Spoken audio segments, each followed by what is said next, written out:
రాష్ట్రంలో కొత్త ప్రభుత్వం ఏర్పడి 100 రోజులైంది. ఈ 100 రోజులు అయి ప్రభుత్వ పరిపాలన ప్రారంభం కాగానే పెద్ద ఉపద్రవం వచ్చింది. కృష్ణానదికి గొప్ప వరదలు రావడం, ఆ వరదల్లో ఎన్నో వేల కుటుంబాలు నిర్వాసితులు కావడం, ప్రజలు అన్నవస్త్రాలకి అలమటించడం లాంటివి కూడా సంభవించాయి. అటువంటి విపత్కర సమయంలో రాష్ట్ర ముఖ్యమంత్రి గౌరవనీయులు శ్రీ నారా చంద్రబాబు నాయుడు గారు జేసీబీ ఎక్కి పడవలో ప్రయాణం చేస్తూ బురద నీటిలో నడుస్తూ ప్రజలందరికీ కూడా ధైర్యాన్ని కల్పించి నేనున్నాను, బెంగ పెట్టుకోవద్దు అని చెప్పి వాళ్లలో ఒక స్థైర్యాన్ని నెలకొల్పారు. అలాగే మంత్రులు, అధికారులు, అనధికారులు అందరూ కూడా ఆ కష్టంలో ఉన్న ప్రజలందరినీ ఆదుకోవాలి అని గొప్ప ఆర్తిని చూపించారు. ఈ సందర్భంగా ప్రత్యేకించి ప్రస్తావించవలసిన వారు పారిశుధ్య సిబ్బంది.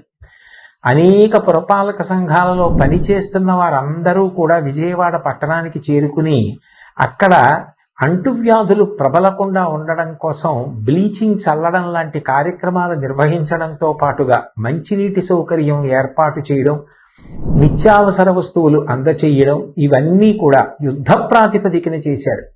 స్వచ్ఛంద సంస్థలకి సంబంధించినటువంటి అనేక మంది సభ్యులు, ప్రజలు, వ్యాపార సంస్థలు, విద్యా సంస్థలు ఇతోధికంగా విరాళాలను ప్రకటించాయి. నిజంగా ఇటువంటి కష్ట సమయంలో అందరూ ఏకోన్ముఖులై నడవడం, అటువంటి సమైక్యతాభావం చూపించడం చాలా చాలా గొప్ప విషయం. భాగవతంలో పోతన గారు ఒక మాట అంటారు, పరహితము చెయ్యునెవ్వడు పరమహితుండగును భూత పంచకమునకును, పరహితమే పరమధర్మము పరహితునకు నెదురు లేదు పర్వేందుముఖి అంటారు. పరుల యొక్క హితం కోసం ప్రవర్తించే వాళ్ళు ఎవరుంటారో వాళ్ళకి పంచభూతాలు కూడా సహకరిస్తాయి.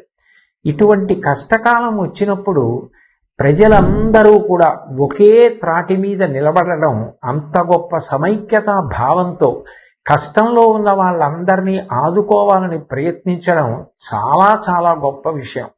రవీంద్రనాథ్ ఠాగూర్ చెప్పినట్టు, where the mind is without fear and the head is held high, where the world has not been broken up into fragments by narrow domestic walls అని స్త్రీ, పురుష, పండిత, పామర, కుల, మత, వర్ణ, వర్గ, ధనిక, పేద విచక్షణ లేకుండా అందరూ ఒక్కటిగా నిలబడి ఆ ఆపదని ఎదుర్కొన్నటువంటి విషయం నిజంగా ఎంతో స్ఫూర్తిదాయకం.